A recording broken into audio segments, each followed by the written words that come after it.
Welcome to my channel. I am Karavi Dinake and I post faith, lifestyle and study related content. I am so excited to finally do this video because I have been saying I'm gonna do it for like the longest time. Like I have posted countless times on like my stories on Instagram and just be like, ask me any questions that you're interested in me answering and everything, and finally I'm doing it. And I know you can see the title, so basically I'm doing the makeup for the first time and also doing cute little get to know me questions so that you don't get bored while I'm doing my makeup and all of that. And let me give a little bit of background context into two of the things that I'm doing today. First of all, I've noticed that for the longest time I noticed that on my channel I don't really have a sit down video where I'm giving you guys an opportunity for you guys to ask me questions that I answer and just like give you an opportunity for you to get to know me like outside vlogging. So I'm like, you know what, let me give you an opportunity for you guys to know me. So I think a month ago I posted like a story on my Instagram, ask me any questions, and I would ask them on my YouTube channel. And so if you don't follow me on Instagram, girl or boy, what are you doing? Follow me already so that you can like interact with my stories and stuff like that and ask me any questions. Obviously my DMs are always open.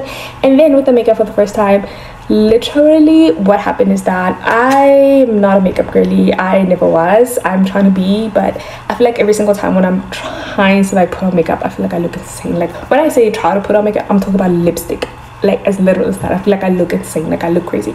But basically this is like the first time putting like fully face and myself putting it on. So let me just give a little context to that. And so it's like I'm not doing anything extreme. I'm just like working with a concealer and a powder and blah blah blah, like nothing crazy obviously, but for me it's crazy because I haven't done this before in a way. So basically we're gonna take this cute little bag and all and just makeup brushes, countless makeup brushes that I bought, you know, the purple and stuff. Y'all, this is insane. I take out the things that I'm gonna need to just make my life easy and just like see them on a table and stuff.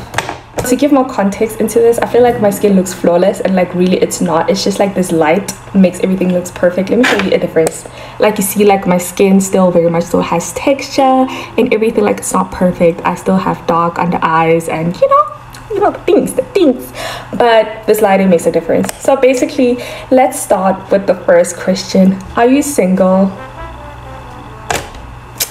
Child, what do you think? Before I even answer, what do you think? So firstly, I'm starting with this Pro Concealer LA Girl, pretty much my skin tone and everything. But yeah, I'm single. I'm still waiting for the Lord to just like send me my person, you know, and that is not coming according to plan because according to the vision board that I had like this year, I was supposed to be engaged by now, but I'm not. So yeah, pretty much single. So the next question is, when did you start social media? Basically, okay, if you see me like looking at myself, just know that I'm not looking at you, but I'm looking at myself because I need to, you know. So basically, when did you start social media? I started social media back in the day when social media was not really a thing. Like when I say back in the day, like I'm not talking about a long time ago. Like literally I'm talking about when social media apps was Mixit on a BlackBerry and Google Plus, but I never really had Mixit. I more so had like Google Plus, and if you don't know what that is, girl, you can Google that. But I basically had Google Plus, and the messenger for Google Plus was basically Hangout, and that's basically what was my social media back in the day.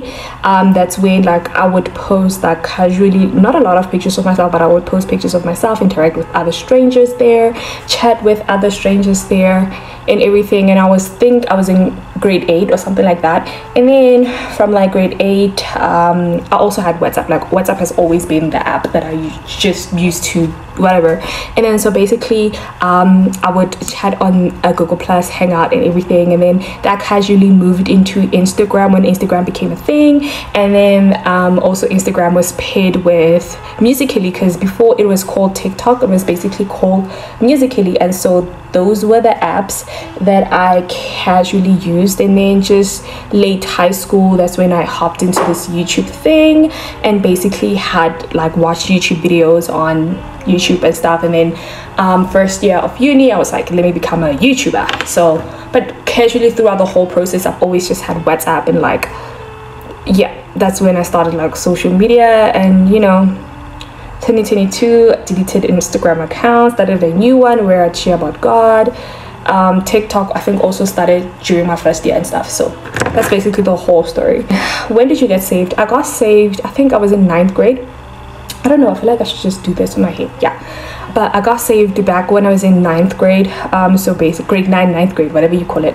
So I think it was 2017. Basically I was 15. Yeah, I had turned 15 in 2 months prior. I had turned 15. When's your birthday? My birthday is literally on the 26th of December, like literally the day after Christmas. That is my birthday. I feel like I look insane, y'all. Favorite clothing aesthetic. I have countless favorite clothing aesthetic, but I like the downtown girl, soft girl. I feel like I'm on my soft girl on Instagram. Old money, because it's more classic and elegant, and I feel like it just matches together with like modesty also aesthetic and stuff. What else do I like? I feel like I'm forgetting another one that is like quite important, and I'm just trying to merge all of that and create my own unique style using the aesthetics that I want, because I tried sticking to one aesthetic and that really boxes me. And I feel like that's just, with humans, we have an ability to express ourselves, and choosing one aesthetic really boxes somebody. Oh, and also the dark academia aesthetic, I love it. I love that so much. It's a whole clothing aesthetic but also lifestyle aesthetic. So what are your thoughts on Christian modesty? Okay, my thoughts about Christian modesty is that I feel like many people should shut up about it. Let me explain before y'all come at me. Explaining, and I'm using this LA Girl Pro Face High Definition Matte Pressed Powder. That's what I'm using. So basically my thoughts about Christian modesty is that growing up as a fat kid, a big girl, whatever you call it, curvy, big, fat, whatever word you choose, because fat is not a bad word, is that I feel like it's really emotionally damaging. I'm not gonna lie, first of all. Second of all, everyone just feels like they have a chance to comment on your body and everything. Thirdly, you get old men lusting over your body because at a very young age you probably develop bigger breasts, bigger butt, bigger curves and everything, and so you get like old men just staring at you, and that really makes you feel awful because you know that they're objectifying you and your body. And so with that being the case, it becomes a thing that I really hated. That I felt disgusted by that growing up, because I was like, wow, that's sad. And so with that being the case, as an expression to just hating being awfully objectified because of my body and me being fat and everything, I sort of like retaliated. I was like, you know what, I'm gonna love my body, I'm gonna love who I am, I'm going to basically embrace it. And how did I embrace it? I wore more of revealing clothes, although it wasn't that revealing, like just people that knew me during that age, it wasn't that really revealing, but it was at some point revealing and everything, because what, I was trying to regain my power and just trying to be like, oh, I don't care if I dress this, if you objectify me or anything like that, I don't care, like women's body power, blah blah blah. And there's nothing wrong with that, but I noticed that as I grew more in Christ, as I became more sanctified and everything like that, that God is saying, hey, like, it's cool, my child, like it's sad what happened to you, it's sad that that is the case, that is the society that we live in, but now wear clothes, I don't know, to glorify me. Like, obviously be content and be loving and understand that I love you and I created you for who you are, but with that being the case, just, I don't know, just wear clothes that glorify me, wear clothes that bring glory to me and everything. And that's what I started wearing. I started wearing clothes that are less revealing to my body, not because I feel less empowered or I'm trying to, whatever the reason may be, but I'm doing that to glorify God, I'm doing that to honor God and understand that my body is my temple. And so in summary, what I think about Christian modesty is that Christian women should wear and dress modestly and everything like that. And I know that as a bigger woman, you might think that you covering up your body is you just feeding into this society that is objectifying you and it's making you feel powerless and everything. But I don't know, because I can't speak up from perspective of not being a bigger woman, because I have been a bigger woman my whole life. And so it's more of like, I feel like we should dress modestly to honor God and to just be confident in the body that he has given us, and just like, I don't know, like just dress modestly. And obviously modesty looks different to everybody and different body types, because I can literally cover up and still somebody be like, oh my goodness, like you're not modest in that outfit, and I'm like, bruh, no, you're just objectifying me, you are unclothing me with your eyes. And you get what I mean? So it's like, I can't be like, oh no, but if you're wearing a crop top, that is immodest, but if you're wearing, you get what I mean? Like, it's very vague. It's just all about like, obviously, like personal conviction and like what God is like convicting you personally. But for the majority of it, that is my thoughts around it. And yeah, the next question is, do you have any siblings? Yes, I do have siblings. I have one sibling, which is my little sister. She is 9 and she's turning 10, but in my head she's 10 years old. Like literally in my head, I have to correct myself. But yeah, that's how we have a big age gap. But love her from infinity to infinity. I'm going to use rose water for just a mist because I feel like my skin is dry. Next question is, are you a book girl? Bye. Like girl, but what type of a question is that? Obviously I'm a book girl. I love learning, I love books, I love everything books related. When did you get saved and wanna know your testimony? So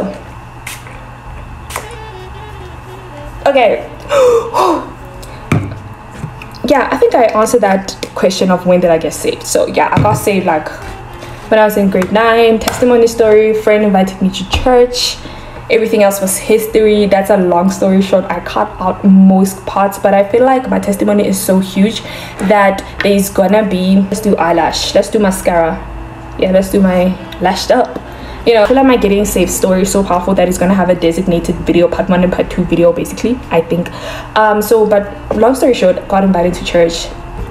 Literally entered the door, literally could feel the presence of God. That's why I'm like, the power of prayer, the power of intercession, that people, when they just enter your church, they feel the presence of God. But basically that's what happened, and I gave my life to Christ and never have been the same ever since. Basically that's what happened. I cut out so many parts, but just subscribe to my channel and everything, and just like get to know me more, because there's gonna be a season where God is calling me to actually just like share my testimony. But yeah, that's that. Books do you recommend reading? I honestly am not gonna recommend specific books. I'm gonna recommend one book obviously, but I feel like the genre that you should read to be a well-rounded individual is not just fiction. If you're gonna read fiction, read fantasy, romance fiction, very much so that. Also, to be a well-rounded person, read books about psychology and psychology that is related to habits, because I feel like once you get your habits intact, your life will be perfect. Read books about business, and I feel like about business, choose more about financial literacy and learning how to save, learn how to invest and everything, so that you don't get bound by the spirit of poverty. You don't, I don't know, the poverty mindset, the spirit of poverty, whatever it is, so that you become a blessing to the kingdom of God. Read that. And also, what else can you read? I feel like read more of, I don't know, just choose another niche that you are interested in and just read about that. And I don't know, just choose what do you call this? Just a niche, or like just a subject. Like if it's astronomy, let it be your thing. So that you just like become a well-rounded individual and not just vague. And through conversation, people can tell that you don't read. I feel like that's odd, you know, because when you read, you can relate with so many people from so many different walks of life. So yeah. Music artists, I really don't have favorite music artists. I'm that person, and I don't have a favorite album. I just have favorite songs that I listen to by countless artists. But basically it was Lana Del Rey. But with her music, I love it so much, but with her music, the problem is that I feel like there's one time the Lord convicted me to stop listening to her music for a certain season in my life, because I noticed that her music was actually making me conceited. And if you're a believer, you know exactly what you're speaking. I'm not saying she's evil, you know, because people can really take what you're saying out of context, but basically that was the Lord's conviction in that season of my life. But I actually love her music, like it's so beautiful, it's perfect. But yeah, and in the Christian faith, I absolutely have no clue. I think Maverick City will take the crown. Yeah, I feel like that makes sense. And when did you graduate high school? I graduated high school during the COVID year, 2020. It was so horrible, because I remember right when I received the news of there being COVID-19. It was at school, casually shocked as to why school hasn't really started, because usually school would start functioning at like 7:30. There'd be a bell, but at that time there wasn't any bell. We didn't see any teachers and everything. So I think they had an emergency meeting just discussing what was happening. And I think after that, like, one of our teachers, just like, because I was an academic executive, I was like sort of like a leader for the students, they called us aside and they were like, hey, just make sure everything is functioning well in the field because we are busy with something. And we were so shocked, you know, people were like happy, like, wow, there is a class happening. But right then after that, we got the news that we're going home because there's a virus called COVID-19. And since from then, I feel like I'm still stuck there. There's this weird phenomenon that we are stuck at the age where COVID-19 began, and so that's when I graduated, yeah, in 2020. But I still feel 18, you know. I just still feel 18. But yeah, what are you studying? I am studying, what am I studying now? Okay, I'm basically studying BA in behavioral sciences with sociology and psychology. So basically what my degree is about the science of behavior and the science of human behavior, to be more specific. And my modules consist of psychology, sociology. Second year I did anthropology, and I did, I think, communications, but I think it was corporate communication. And what module else did I do? I forgot. Oh, and I did public admin. So basically all those modules, when you combine them, they just make you a well-rounded individual to know how to look at human behavior, from public admin in the public sector, sociology in the society, communication, corporate communication in the corporate, anthropology through groups of individuals of different cultures all around the world, psychology, people's behavior in relation to situation, brain, the physiological factors, and all of those things, just basically about human behavior. Yeah, ask me anything, I will tell you. Who is your favorite author? Guys, I don't know. I feel like I'm one of those people, I really don't have a favorite anything. Okay, I do, but how do you do this? How do you use this thing? Ugh, I feel like, let me just move close. Does it make a difference? Yeah, I feel like from the side it makes a difference. Ew, I don't know, I feel like I'm more gonna lean on Jane Austen as my favorite author. But also I've started reading the book called White Nights by Dostoevsky. I don't know if I'm pronouncing it properly. I feel like I'm butchering that, but I feel like he is gaining my, you know, favorite authorship title in my life. So those two. Would go back in time, what year would you travel to? I would go to the beginning of this year. Like, I'm not even joking, because I feel like it's the beginning of this year, because I feel like this year was so good that I want to casually just experience it all over again and just be in it and take in every moment again and again and again. And although, like, when the bad were bad, they were really bad, but I really love this year. And so now let's just work on our eyebrows and stuff. But I feel like, because I thought of going to the past, but dang, the past was not really good, you know.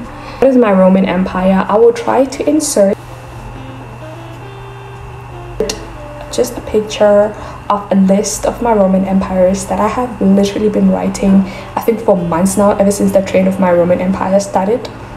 That's just to see what do I actually think about on a consistent basis, and to basically explain each and every part quickly. Start with the burning down of the Library of Alexandria.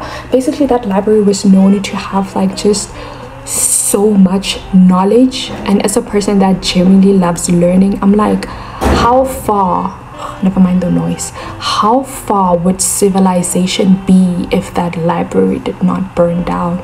Like, what would we know? Maybe we would know the cure to cancer, maybe we would not. And I'm like, and I think about that daily. I think about that a lot. Secondly, it's I call her like Sarah Bartman and everything. She was a South African woman that has such a curvaceous body. Like, the curvaceous body, that she literally changed the trajectory of the beauty standard all around the world. That I feel like people think it was the beauty standard back in the Victorian era, but no, even the beauty standard today, the rise of the BBL beauty standard, the rise of the BBL beauty standard, like when you think about it, like ever since they saw her body, enslaved her, basically shipped her off to, I think, France or something like that. She was, obviously what happened to her was very sad. She was put in a museum and just like displayed, just like because her body was, people were astounded by her, she was a South African woman, people were astounded by her body. That during that era, after her, literally after her, the Victorian woman was so jealous because of that, because they were like, oh my goodness, our husband are literally intrigued by this woman's body. And then the rise of the Victorian era, you know, corset and styling to basically symbolize the big body that she had, it started then. And now we can even see like the little ripples of it, of how even in today's society people can be like, oh yeah, no, like Kim Kardashian is the one that started off this beauty standard. But no, baby, it has been, it never ended. She literally, like, do you know how I think about that on a daily basis? I think about that a lot. But yes, okay, third point, the gentrification of cities. Guys, cities compared to like African cities, you know, like the African utopia, and usually European cities like Greece, Italy and everything, like you see how beautiful they are compared to now the rise of modernization, where there's no color, it's just beige, where it's just beige and white and black. Or like how businesses are just taking in beautifully created, orchestrated communities that are beautiful and have so much historical whatever in it, and then now they just whatever just to build. Lots of color, same thing, main colors. Is just the rise of modernization, basically. Being skinny, being fat, I don't want to be skinny, but basically the beauty standard leads back to Sarah Batman's story of how the rise of the BBL, whatever. Western, Southern and Eastern feminism, how usually the Western feminism has ruined feminism as a whole, and how like people just believe like, oh, I'm not a feminist, and they be like, oh my goodness, like I should be part of that. And I'm like, no baby, like Western feminism has really ruined, because now when Eastern and Southern women are talking about feminism in terms of actually like gender pay gap, for example, or like in Eastern countries where they're like, I want to go to school, I want to have the right to go to school, and now when they speak about feminism using that to actually have the right to go to school, now it's like and I'm like, you know. But anyway, epigenetics, that one is very deep. How like, I think there was a study that showed that like if a woman or anything, like somebody, basically if a woman went through a traumatic experience, that little eminence of trauma and everything is going to be passed down to their children and everything. And so I'm like, wow, what does it say for us black people that have experienced so much trauma? Like, do we still carry the anger and the frustration, the traumatic experience that our mothers went through things that I'm not going to mention on this channel? But it's like, wow, that is insane. And it can also be seen by why I think most African people, I don't know, that is my theory, I may be completely wrong, why most African people were like a very big bone, because the epigenetics of it has really changed the composition of like women's of like African people's body to be more bigger, to store fat more. Why? Because in the past usually starvation was a thing, and so now evolution parts. And like, guys, I don't want to get deep on this channel, but basically I think about this thing on a regular basis. The fig tree analogy, you can even Google it, but basically, long story short, it's just like being in your 20s. You think about, oh my goodness, I can be this, I can be that. You know how many times I have thought of being so many different things. Like, obviously I'm studying and I'm a student, but I'm like, you know what, I don't really have to go to postgrad. Like, you know that if I don't go to postgrad, I can literally just like get married. Like, I think about that a lot, guys. But yes, my dream house, I literally plan it every single day. I add new thing to my dream house and my dream life, and basically what I want, and like how I need certain things in place before I become a mother. And I think about those things quite often. What type of music are you into? I will literally link down my Spotify playlist. It's titled I Love Coffee, and I have a couple of songs. Wow, this is insane. I have a couple of songs that I'm really into, but basically it will make sense. Obviously, top 3 genres is gospel music, secondly is jazz, classical music, and folk music. That's what I've noticed. Favorite movies and shows. And shows basically combined is I love Gilmore Girls, I love Friends, I love Moesha. I love Interstellar, Indiana Jones movies. What else? Oh, and then rom-coms that I love is Me Before You, really broke my heart, cried, love it. Another one is, I feel like the Titanic, I'm really cool with it. But and then we go to cartoons. I love Bambi, think about that. I love Barbie and the Island Princess. I love Lady and the Tramp. Basically, what else? Just like a lot couple. Oh, I feel like I'm forgetting something, but now I'm gonna put this all over glow tint, and I'm gonna put it basically here, and a little bit on my nose to glow.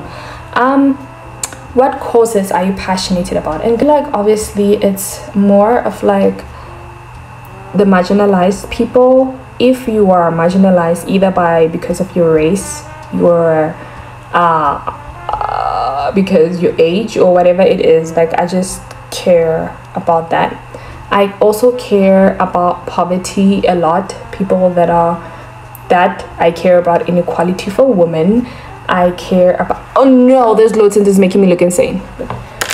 Let me try to cover it up with the powder and then try again. Oh guys, this is crazy. But yeah, let me just guys, I swear I look insane. But as I was saying, oh yeah, I care about that. And I feel like I care about mental health of people. Mental health of people, either you are rich or poor. I care about mental health of them. I also care about just so many different things, y'all. Like I just care. I just want to help and I just care. But yeah, those are the ones that I can think of from the top of my head. What's your favorite content genre? I really love rom-coms and romance and fantasy and comedy and action, and like they have to be like but they have to be like that. What else do I like? I like cartoons a lot. Like I've noticed that. I feel like I'm forgetting something. Oh, I love sci-fi. I love sci-fi a lot.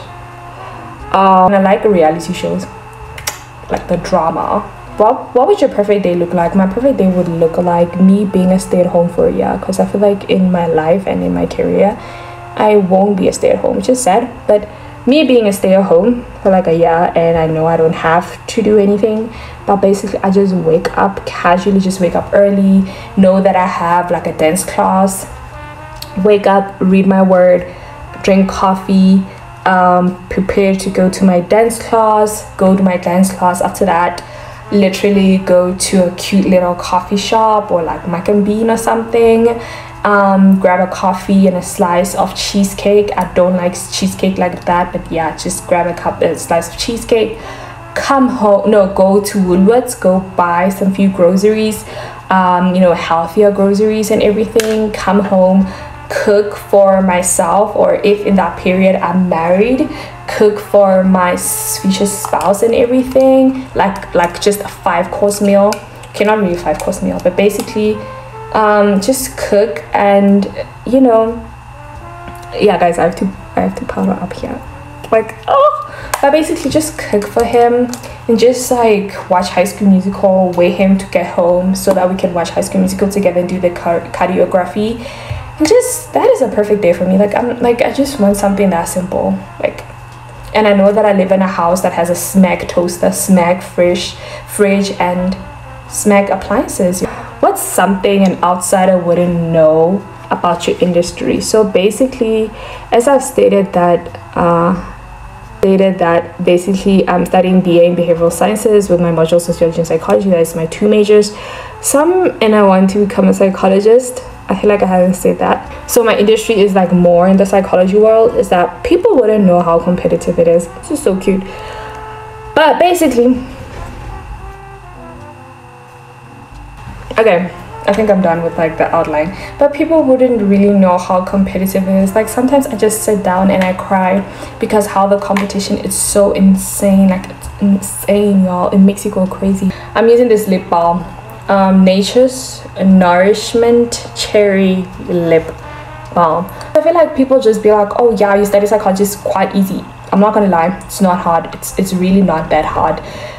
It's a lot of concept. If you figure out how to study for it, it's quite not hard, I promise you. But it's how competitive it is and how you constantly, and it's not just in South Africa, because I've done my research, also in Australia, also in the US, also in the UK. Like, you just have to maintain high grades if you actually want to become a psychologist and do something and study further. You get what I mean? And it's like, when I'm talking about high marks, like, right, you just have to just be in the top 15% of your class. And do you know how insane that is in uni? Because your class basically has like, what, 500 students studying that module. So for you to be in the top 15% or top 10%, this means you have to be in the top 50. And that sounds like a lot. 50 sounds like a lot. But when you look at the fact that in the top 15% or the top 10% for post-grad, they're going to probably take like 10 to 20 of you, depending on the institution. Obviously, that is insane. That is like having to be in the top 5%. So it's literally constant competition with your friends that you're in class with, and not really like actively going out to compete with them, but studying so hard that you're actually trying to exceed everybody else. And it's like, I did not know that. I really did not know that, of like how crazy competitive it is. Like, do you understand how that is insane? But I feel like it's similar to every industry that is in an academia degree in a way and wants to pursue post-grad. You just have to be the top of your class if you want to study any further.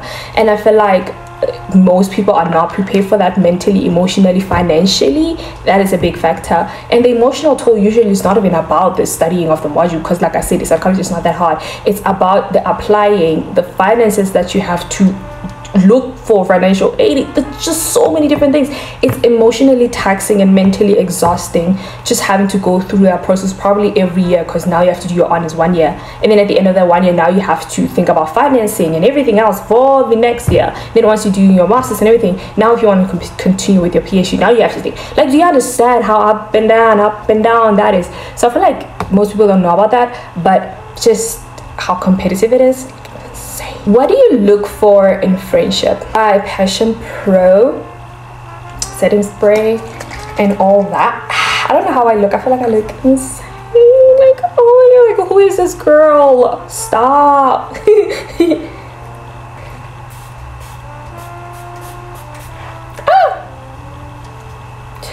Oh, I look for friendships that are God-centered, where God is the main character in that friendship. Like, friendships that are basically a person that is God-fearing, obviously growing in Christ, and not just being stagnant and comfortable in the position that you are in Christ. Like, obviously be comfortable and be calm and know that he loves you, but it's like trying to go through the process of sanctification and understanding that, you know, just pursuing Christ on a daily basis and continuously choosing Christ every single day, because that is what I'm doing. Obviously that's what I'm bringing to the table. So I want somebody that is like that. And also friends where it's like we're brothers and sisters in Christ, where like we literally would go to war for one another, where if somebody is going through something, we're gonna be there for them mentally, emotionally, spiritually, financially, and just help them out, because we understand that that is God's original design for relationships and how they're supposed to look like. And so like just having people that pray for you, people that are speaking life into you, and just growing together, you know. Like, guys, when it comes to friendship, I don't care about the aesthetics. Like, you have an Instagram, you don't have an Instagram, you like social media, I don't care.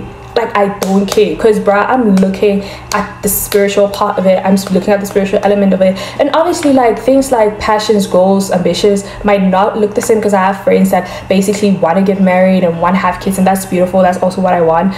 Kids like at a later stage and everything. But it's like, even if you want to become a career girly, a corporate girly, an academia girly, I don't care.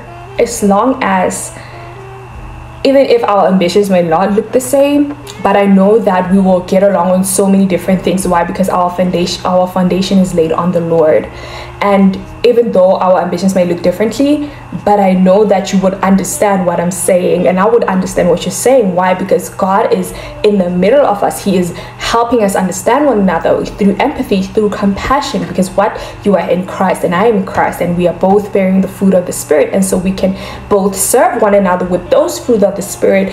I can be compassionate towards you, you can be compassionate towards me, you can be gentle, I can be gentle, we can both be loving, we can just serving one another, just servitude in that friendship. So I feel like every person needs that. Using this lip oil just to make, you'll see a difference. I promise you will see just a difference it makes.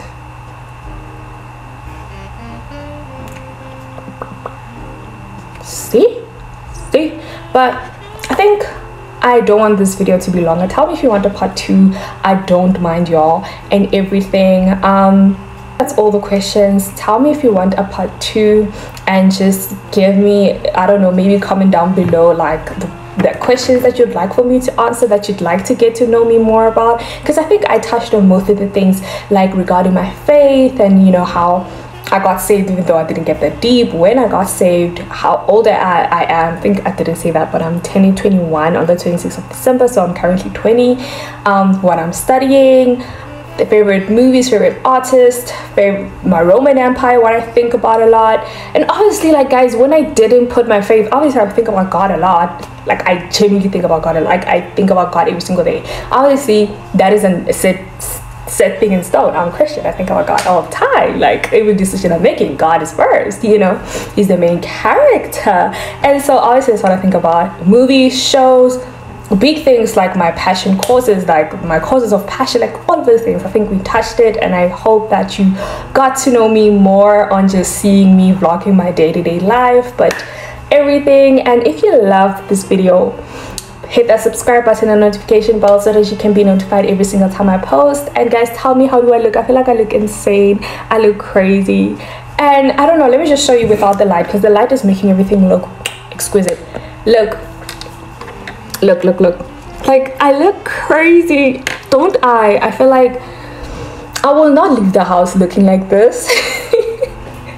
Like I'm not even kidding. I have to go to the library like in just a couple of hours, but I'm not gonna leave the house looking like, I'm gonna change, I'm gonna remove it, I'm gonna remove it. But basically, I loved having a cute little chat with you guys.